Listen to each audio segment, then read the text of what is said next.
声调和特殊规则ចឹងលក្ខខណ្ឌពិសេសនៃសូរសំឡេងអញ្ចឹងសូរទី3ដែលមានមកព្យាង្គយើងត្រូវអានណាអានវអមួយទៀត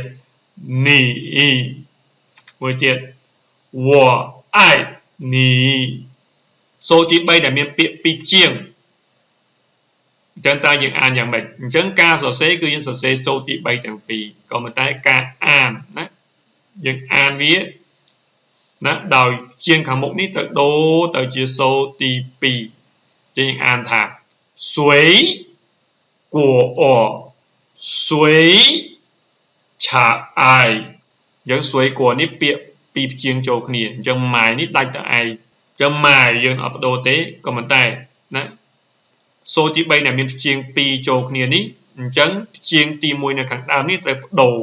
មកសូរទី2អញ្ចឹងយើងបដូរមកជាម៉ាយស្វ័យគួអញ្ចឹងព្យាង្គ2នាំមុខព្យាង្គ1ឃើញទេស្វ័យគួនេះព្យាង្គ2ចូលគ្នាណា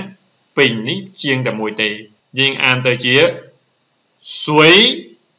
គួពេញ